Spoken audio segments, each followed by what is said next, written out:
सावधान। ओकार बिजली संयुक्त होता पंखा कम कर दो, आवाज फैल। ओकार बिजली संयुक्त नित्यं ध्यायन्ति योगिनः कामदं मोक्षदं च ओंकाराय नमो नमः। अविरल सद्गत नौका पर चली सकल भूतल कलंका निर्विपासी तीर्था सरस्वती हरित दूरितम अज्ञानतिमिरांधा नाम ज्ञानांजन शलाकया चक्षुरुन्मिलितं येन तस्मै श्री गुरुवे नमः। श्री परम गुरुवे नमः। परंपराचार्य गुरुभ्यो नमः। सकल कलुष विध्वसकम श्रेषां परिवर्धकम धर्म संबंधकम भव्य जीवन प्रतिबोधकारकम पुण्य प्रकाश पापणाशमिदं शास्त्रम श्री उत्तर पुराण ग्रंथराज नामधेयम श्री अस्य मूल ग्रंथ करता है श्री सर्वज्ञ देवास्तव ग्रंथ करता है श्री गंधर देवा प्रति गंधर देवा तेषां वचन सारता महासाध्य श्रीमत गुणभद्राचार्य नगरी शास्त्रम श्रोता है सावधान श्रृणवन्तु। मंगलम भगवान वीरो मंगलम गौतमो गणी मंगलम कुंद कुंदादो जैन धर्मोस्तु मंगलम सर्व मंगल मांगल्यम सर्व कल्याण कारकम प्रधानम सर्वधर्मानां जैनम जयतु शासनम जैनम जयतु शासनम जैनम जयतु शासनम। श्रीमते जैनम जयतु शासनम। बोलो आदि प्राण उत्तर प्रगत राज्य की जय। आचार्य गुणभद्राचार्य की जय। कन्नालाल जी साहित्यकार की जय। अहाई जी पे विराजमान सभी आचार्य उपाध्याय सर्व साधु के चरणों में नमस्ते नमस्ते नमस्ते। सभी आरिका माता जी के चरणों में वंदा में वंदा में वंदा में। सभी छुल्लक छुल्लिका एलक के चरणों में इच्छा में इच्छा में इच्छा में। सभी प्रतिमाधारी के चरणों में रूप में विराजमान प्रतिमाधारी के चरणों में वंदना वंदना वंदना। रूप में विराजमान पूज्य जनों का सादर चरण पर सभी से सादर जय। श्रीमते सकल ज्ञान साम्राज्य पद्मी से धर्मचक्र वृते भरते नमः संसार भूमि से आदिनाथ भगवान की जय। आप लोग करें, शुरू करें, कहाँ से करना क्या करना है, ठीक है। प्रणाम। प्रणाम दीदी। ये लास्ट में किसने पढ़ा था? सुशला भाभी तो आए नहीं आज। रंजना भाभी ने पढ़ लिया था क्या? मैं क्या? हाँ हाँ, अभी लास्ट ये 74वां पर्व है ना शुरू। मैंने नहीं पढ़ा है। सरिता जी ने पढ़ा था ना लास्ट में। पता नहीं है मेरे को। सरिता जी पांड्या ने शायद पढ़ा था। मंजू उनके जी बाद सराब मंजू जी सरावगी ने पढ़ा था। अच्छा, सरिता जी ने नहीं पढ़ा क्या? सरिता जी पांड्या।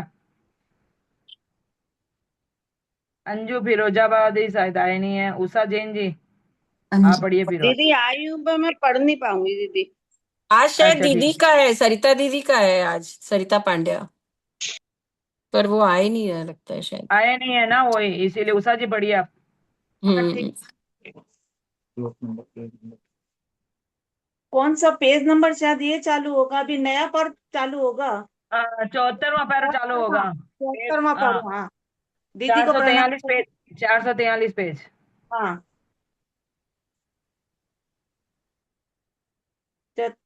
चतुसप्तमतितम पर्व 74 पर्व। अथानंतर सार्थक नाम को धारण करने वाले श्रीमान वर्धमान जिनेन्द्र घातिया कर्मों के नाश से प्राप्त हुई वृद्धि मुझे दें, जिनके वचनों से सम्यक ज्ञान उत्पन्न होता है। ऐसे आप तत्वार्थ का निर्णय करने से सन्मति नाम को प्राप्त हुए और देवों के आवागमन से पूज्य होकर आप अकलंक हुए हैं। आपका नाम वीर सेन है। रुद्र के द्वारा आप महावीर कहलाए हैं और महावीर कहलाए हैं। रिद्धिधारी मुनियों की सेना के नायक हैं।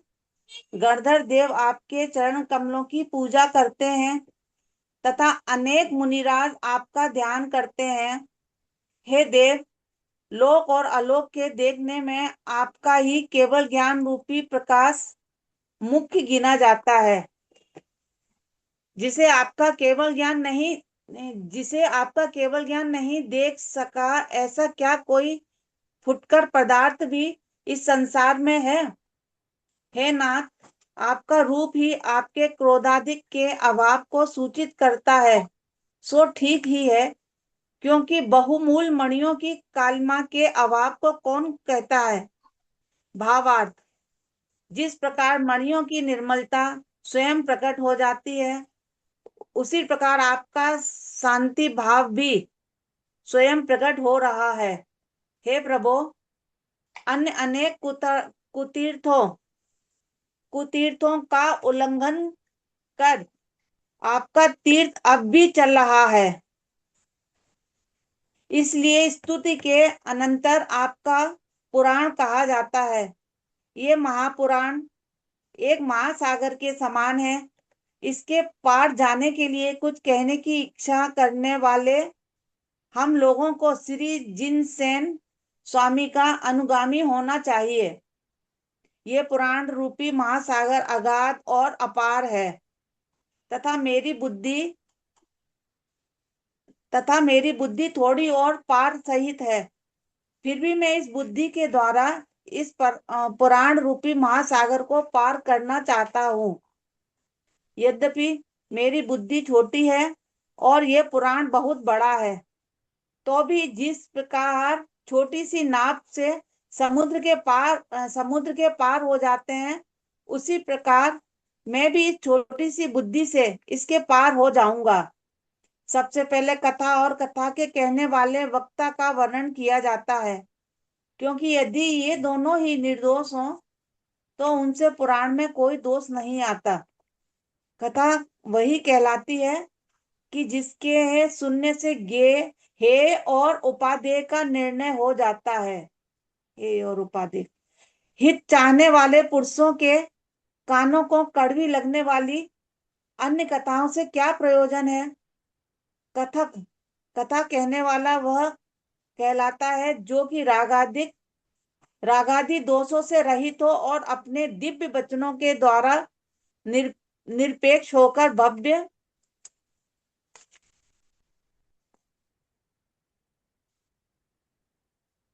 जीवों का उपकार करता हो। ये दोनों ही अर्थात कथा और कथक जिन्हें भगवान के द्वारा कहे हुए इसी महापुराण में हैं, अन्य मिथ्या पुराणों में नहीं है। इसलिए विद्वानों के द्वारा यही पुराण ग्रहण करने योग्य है। अथानंतर सब द्वीपों के मध्य में रहने वाले इस जम्बू द्वीप के पूर्व इसमें विदेह अर्थात कथा और कथक, कथक माने क्या होता है? दीदी बताएंगी। कथा और कथक, कथक मतलब कहने वाला होगा शायद। कथक शायद कहने वाला होगा, पर दीदी से और पूछ लो एक बार। लिखा हुआ तो यही है, कथक यानी कथा कहने वाला। हाँ, कथक मतलब कथा कहने वाला। अथानंतर सब द्वीपों के मध्य में रहने वाले इस जम्बू द्वीप के पूर्व विदेह क्षेत्र में सीता नदी के उत्तर किनारे पर पुष्कलावती नाम का देश है। उसकी पुंडरीकर्णी नगरी में एक मधु नाम का वन है। उसमें पुरुरवा नाम का एक भीलों का राजा रहता था। उसकी कालिका नाम की अनुराग करने वाली स्त्री थी। सो ठीक ही है, क्योंकि विधाता प्राणियों का अनुकूल ही समागम करता है। किसी एक दिन दिग्भ्रम हो जाने के कारण सागरसेन नाम के मुनिराज उस वन में इधर उधर भ्रमण कर रहे थे। उन्हें देख पुरुरवा भील मृग समझकर उन्हें मारने के लिए उद्यत हुआ, परंतु उसकी स्त्री ने यह कहकर मना कर दिया कि ये वन के देवता घूम रहे हैं, इन्हें मत मारो। वह पुरुरवा भील उसी समय प्रसन्नचित होकर उन मुनिराज के पास गया और श्रद्धा के साथ नमस्कार कर तथा उनके वचन सुनकर शांत हो गया। जिस प्रकार ग्रीष्म ऋतु में प्यासा मनुष्य शीतल जल से भरे हुए तालाब को पाकर शांत होता है, अथवा जिस प्रकार संसार दुख के कारणों से डरने वाला जीव जिनेन्द्र भगवान का मत पाकर शांत होता है, अथवा जिस प्रकार शास्त्राभ्यास करने वाला विद्यार्थी किसी बड़े प्रसिद्ध गुरुकुल को पाकर शांत होता है, उसी प्रकार वह भील भी सागर सेन मुनिराज को पाकर शांत हुआ था।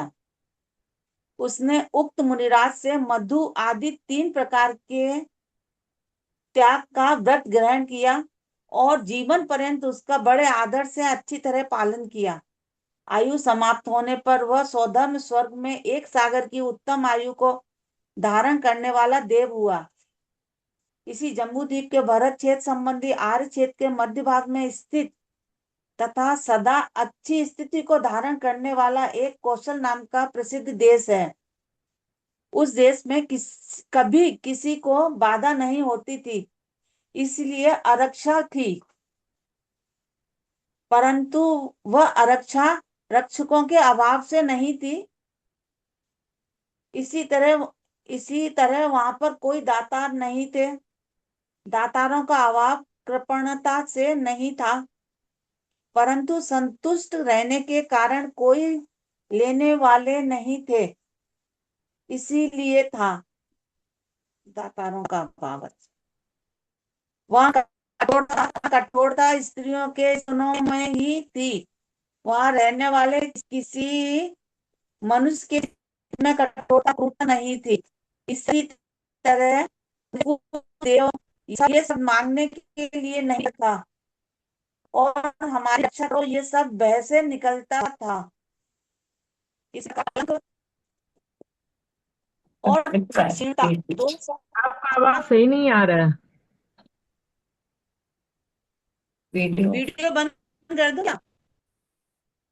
करके देखिए, देखें एक बार। एक सेकंड करते,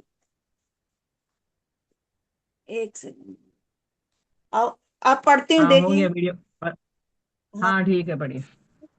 इस प्रकार कलंक और क्षीणता ये दो सब चंद्रमा के वाचक राजा में ही पाए जाते थे, अन्य किसी राजा में नहीं पाए जाते थे।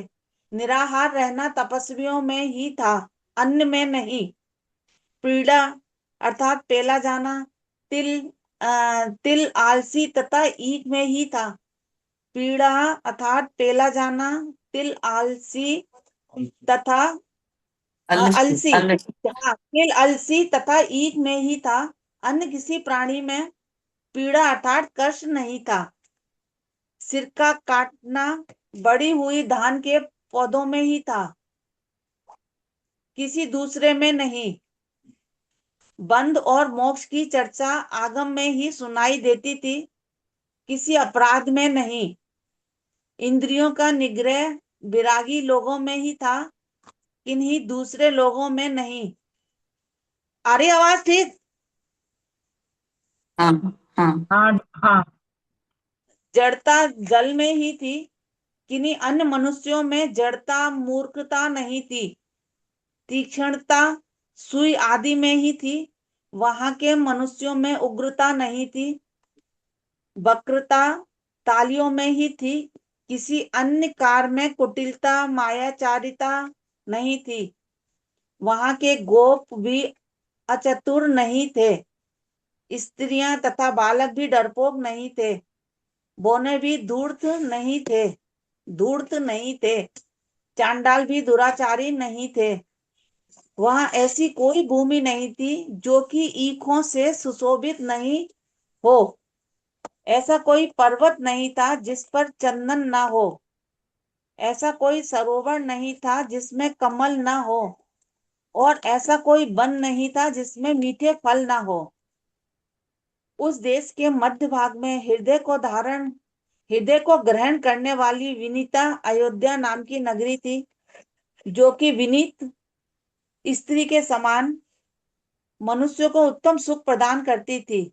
वह नगरी अपनी नगर रचना की कुशलता दिखाने के लिए अथवा तीर्थंकरों में अपनी भक्ति प्रदर्शित करने के लिए इंद्र ने ही सबसे पहले बनाई थी।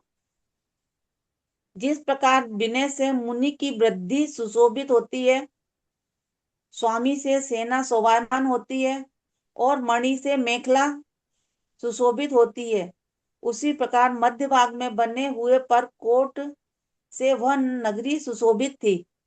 खाई से घिरा हुआ इस नगरी का कोट केवल इसकी शोभा के लिए ही था, क्योंकि इसका बनाने वाला इंद्र था। और स्वामी चक्रवर्ती था, फिर भला इसे भय किससे हो सकता था।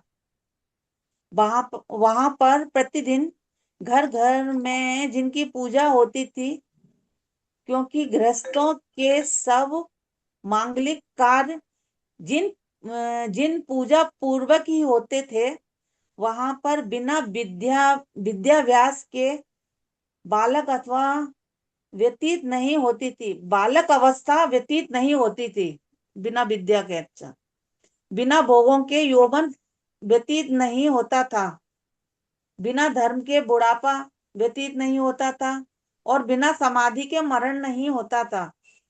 वहां पर किसी का भी ज्ञान क्रिया रहित नहीं था, क्रिया फल रहित नहीं था, फल बिना उपभोग के नहीं था, और भोग अर्थ तथा धर्म दोनों से रहित नहीं था।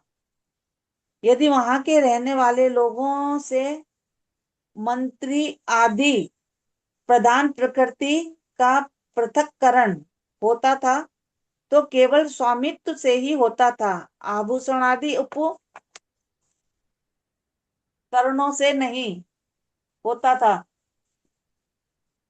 वहां के उत्तम मनुष्य स्वर्ग से आकर उत्पन्न होते थे, इसलिए स्वर्ग में हुई मित्रता के कारण बहुत से देव स्वर्ग से आकर बड़ी प्रसन्नता से उनके साथ क्रीड़ा करते थे।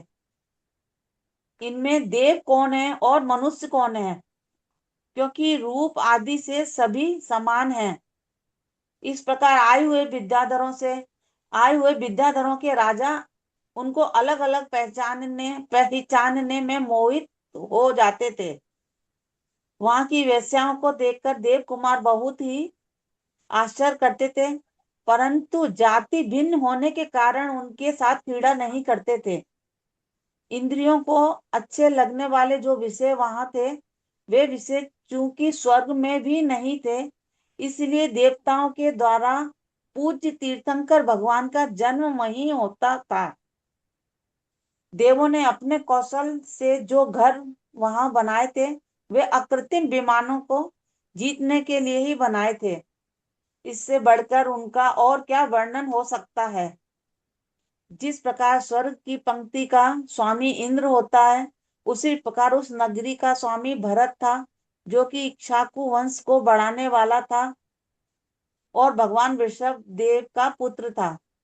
अकंपन आदि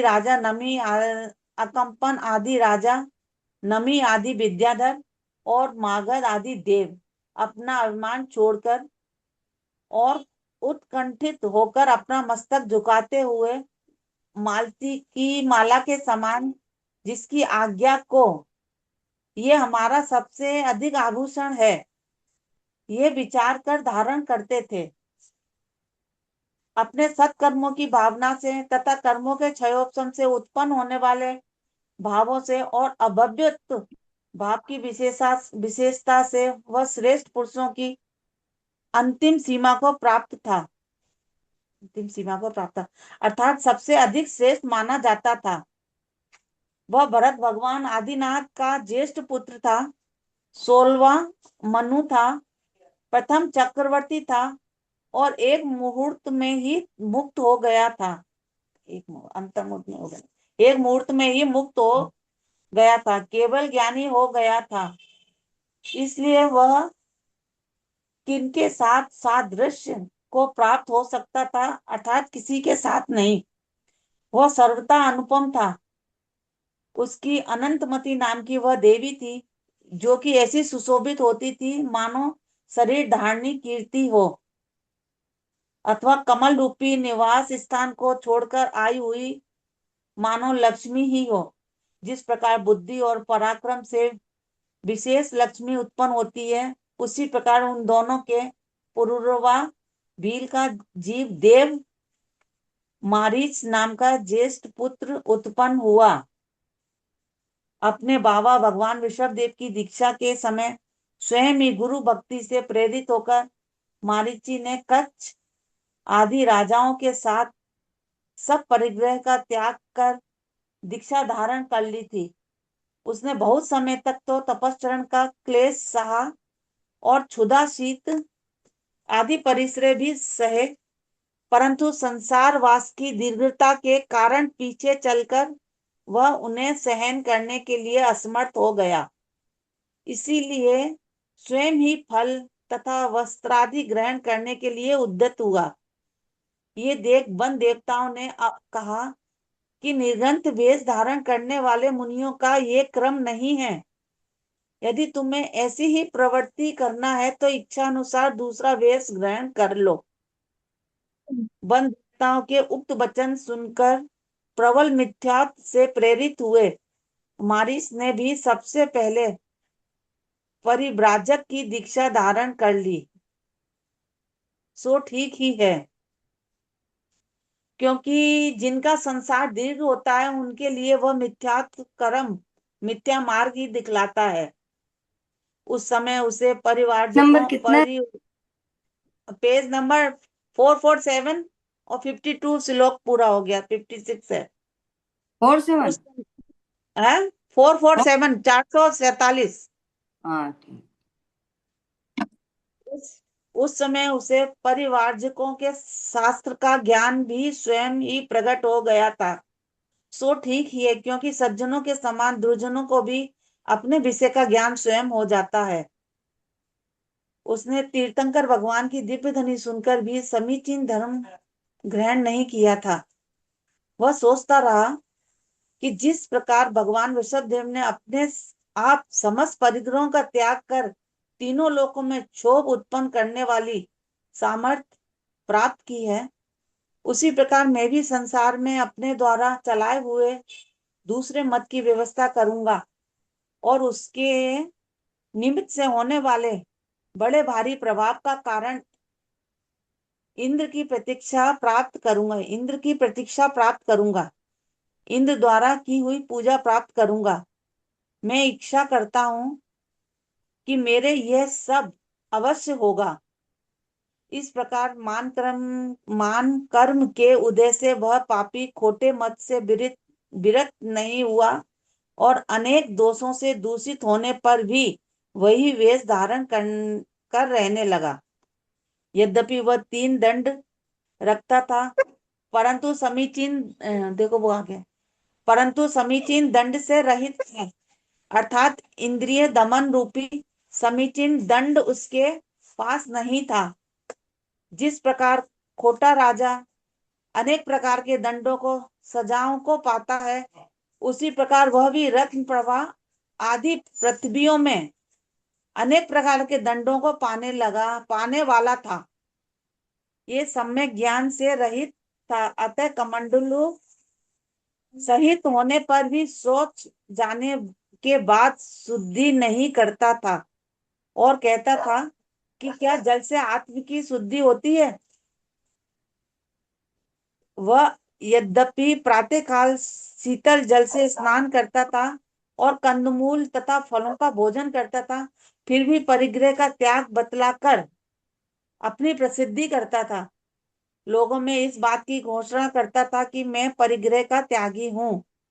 जिस प्रकार इंद्रजालियों के द्वारा लाए हुए सूर्य चंद्रमा और समुद्र अवास्तविक होते हैं, आभास मात्र होते हैं, उसी प्रकार उसके द्वारा देखे हुए तत्व अवास्तविक थे, तत्वाभास थे। इस प्रकार कपिल आदि अपने शिष्यों के लिए अपने कल्पित तत्व का उपदेश देता था और सम्राट भरत का पुत्र मरीचि चिरकाल तक इस पृथ्वी पर भ्रमण करता रहा। आयु के अंत में मरकर वह ब्रह्म स्वर्ग में 10 सागर की आयु वाला देव हुआ। वहां से च्युत हुआ और अयोध्या नगरी में कपिल नामक ब्राह्मण की काली नाम की स्त्री से वेदों को जानने वाला जटिल नाम का पुत्र हुआ। परिवाजक के मत में स्थित होकर उसने पहले की तरह चिरकाल तक उसी के मार्ग का उपदेश दिया और मरकर स्वधर्म स्वर्ग में देव हुआ। 2 सागर तक वहां के सुख भोग कर आयु के अंत में वह वहां से च्युत हुआ और इसी भरत क्षेत्र के स्थूणा स्थूणागार नामक श्रेष्ठ नगर में भारद्वाज नामक ब्राह्मण की पुष्पदत्ता स्त्री से पुष्पमित्र नाम का पुत्र हुआ। उसने वही पहला परिव्राजक का वेश धारण कर प्रकृति आदि के द्वारा निरूपित 25 मिथ्यात्व मूर्ख मनुष्यों को बुद्धि में प्राप्त कराए। मूर्ख मनुष्यों की बुद्धि में प्राप्त कराए अर्थात मूर्ख मनुष्यों की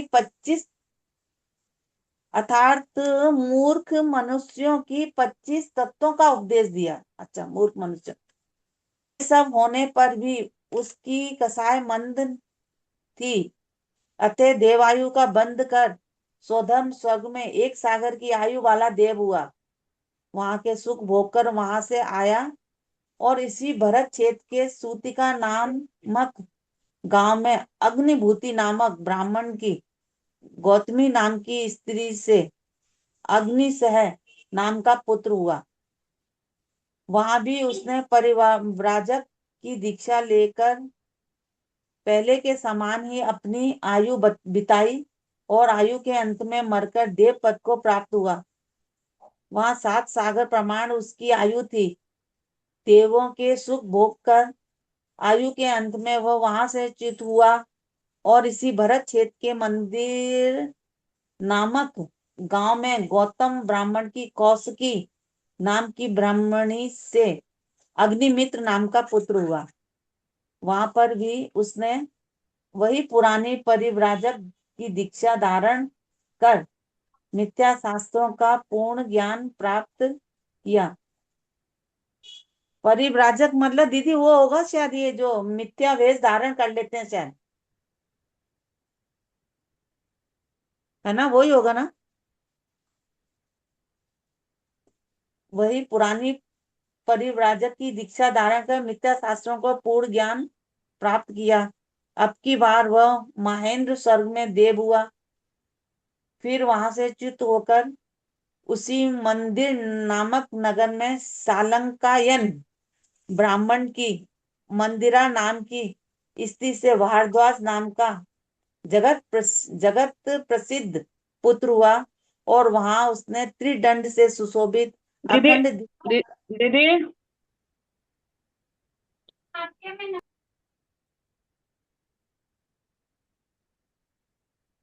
त्रिदंड से सुशोभित अखंड दीक्षा का आचरण किया। तदनंतर वह महेंद्र स्वर्ग में 7 स्वर्ग की आयु वाला देव हुआ। फिर वहां से च्युत होकर कुमार्ग के प्रकट करने के फलस्वरूप समस्त अधोगतियों में जन्म लेकर उसने भारी दुख भोगे। इस प्रकार 10 स्थावर योनियों में असंख्यात वर्ष तक परिभ्रमण करता हुआ बहुत ही श्रांत हो गया, खेद खिन्न हो गया। तदनंतर आयु का अंत होने पर मगध देश के इसी राजगृह नगर में वेदों के जानने वाले साडिल्य नामक ब्राह्मण की पार्सरी नाम की स्त्री से स्थावर नाम का पुत्र हुआ। वह वेदांगों का पारगामी था, साथ ही अनेक पापों का पात्र भी था। वह सम्यक दर्शन से शून्य था, अतः उसका मति ज्ञान, श्रुति ज्ञान, तप, शांति, समाधि और तत्वालोकन सभी कुछ मारीची के समान निष्फल था। उसने फिर भी परिव्राजक मत की दीक्षा में आसक्ति धारण की और मरकर महेंद्र स्वर्ग में 7 सागर की आयु वाला देव हुआ। वहां से च्युत होकर वह इसी मगध देश के राजगृह नामक उत्तम नगरी में विश्वभूति राजा की जैनी नाम की स्त्री से प्रसिद्ध पराक्रमधारी विश्वनंदी नाम का पुत्र हुआ। इसी राजा विश्वभूति का विशाखाभूति नाम का एक छोटा भाई था, जो कि बहुत ही वैभवशाली था। उसकी लक्ष्मणा नाम की स्त्री से विशाखनंद नामक मूर्ख पुत्र उत्पन्न हुआ था। ये सब लोग सुख से निवास करते थे। किसी दूसरे दिन शुद्ध बुद्धि को धारण करने वाला राजा विश्वभूति शरद ऋतु के मेघ का नाश देखकर विरक्त हो गया। महापुरुषों में आगे रहने वाले उस राजा ने अपना राज्य तो छोटे भाई के लिए दिया और युवराज पद अपने पुत्र के लिए प्रदान किया। युवराज पद अपने पुत्र के लिए प्रदान किया। तदनंतर उसने सात्विक वृत्ति को धारण करने वाले 300 राजाओं के साथ श्रीधर नामक गुरु के समीप दिगंबर दीक्षा धारण कर ली और समता भाव से युक्त हो चिरकाल तक ब्रह्म और चिरकाल तक बाह्य और अभ्यंतर दोनों प्रकार के कठिन तप किए। तदनंतर किसी दिन विश्वनंदी कुमार अपने मनोहर नाम के उद्यान में अपनी स्त्री के साथ क्रीड़ा कर रहा था। उसे देख विशाखानंद उस मनोहर नामक उद्यान को अपने अधीन करने की इच्छा से पिता के पास जाकर कहने लगा कि मनोहर नाम का उद्यान मेरे लिए दिया जाए, अन्यथा मैं देश परित्याग कर दूंगा, आपका राज्य छोड़कर अन्यत्र चला जाऊंगा।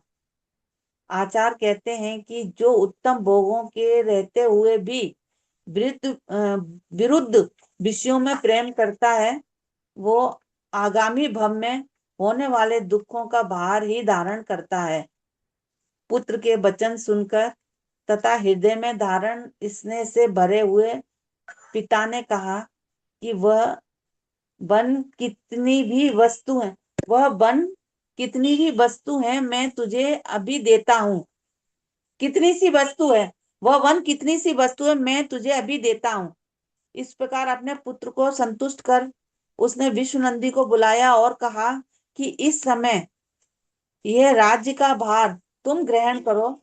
मैं समीपवर्ती विरुद्ध राजाओं पर आक्रमण कर उनके द्वारा किए हुए क्षोभ को शांत कर कुछ ही दिनों में वापस आ जाऊंगा। राजा के वचन सुनकर श्रेष्ठ पुत्र विश्वनंदी ने उत्तर दिया कि हे पूज्यपाद, आप यही निश्चिंत होकर रहिए। मैं ही जाकर उन राजाओं को दास बनाए लाता हूँ। आचार्य कहते हैं कि देखो, राजा ने ये विचार नहीं किया कि राज्य तो इसी का है, भाई ने स्नेह बस ही मुझे दिया है। केवल बन के लिए ही वह उस श्रेष्ठ पुत्र को ठगने के लिए उद्यत हो गया। सो ऐसे दुष्ट अभिप्राय को अधिकार है। सो हो गए। हाँ, हो गया दीदी। आगे और पढ़ना है क्या? टाइम ही 5 मिनट बचा है अब। 5-7 मिनट दीदी ही बचा। जय जिनेन्द्र। दीदी है नहीं ना, यहाँ कहाँ है ललिता जी? है ही नहीं। नहीं है दीदी, अभी तो दिखे थे। चलो दिन बाद भी स्तुति कर लो।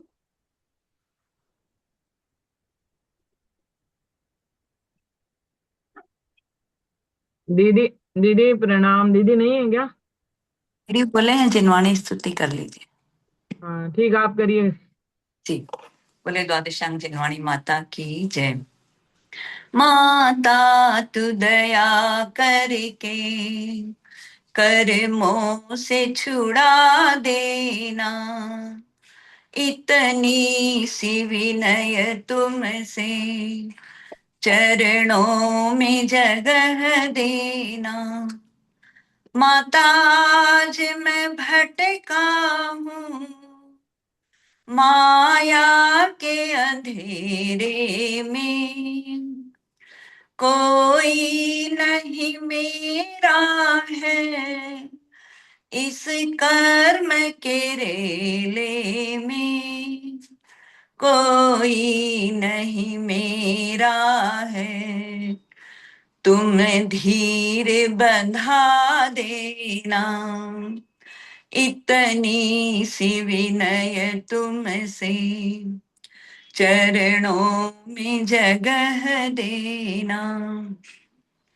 जीवन के चौराहे पर मैं सोच रहा कब से, जाऊं तो किधर जाऊं, यह पूछ रहा तुमसे।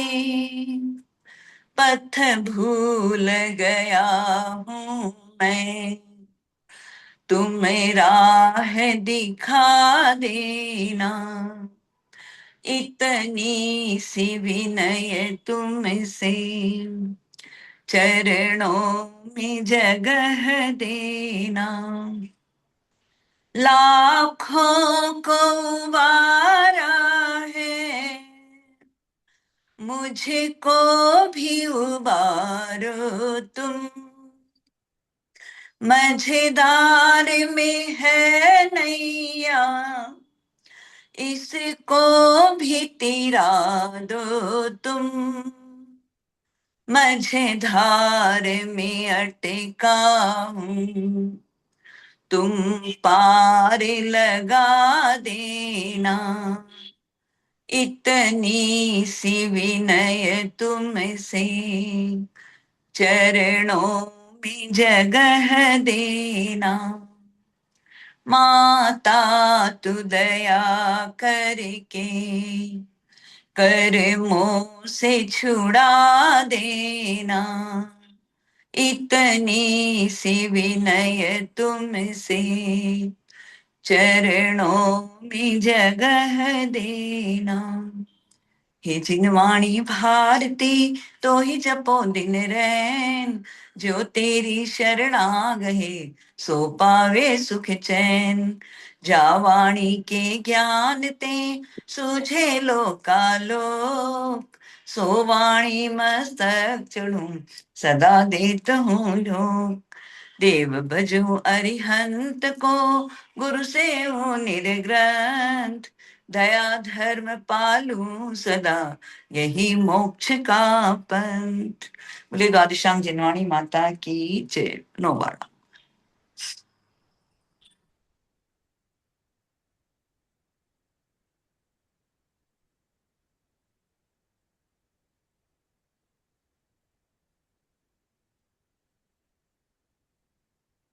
प्रतिमा भाभी को वंदना। बड़ों का सादर करें पर सभी से सादर जय जिनेंद्र। प्रतिमाधारी प्रतिमाधारी को वंदना, दीदी को गीता प्रणाम, दीदी सभी को बड़ों को सादर प्रणाम, जय चंडक, जिनेंद्र। सभी बड़ों को प्रणाम, सभी जय को जय। जय जय। प्रणाम यति सभी महाव्रतों को वंदना। प्रतिमाधारियों को वंदना, सभी बड़ों को सादर चरण, सभी को सादर जय जिनेन्द्र। ललिता को सादर जय जिनेन्द्र। प्रति को वंदना, सभी बड़ों को प्रणाम। प्रति को वंदना, सभी को सादर जय जिनेन्द्र। एंड कर रहे हैं।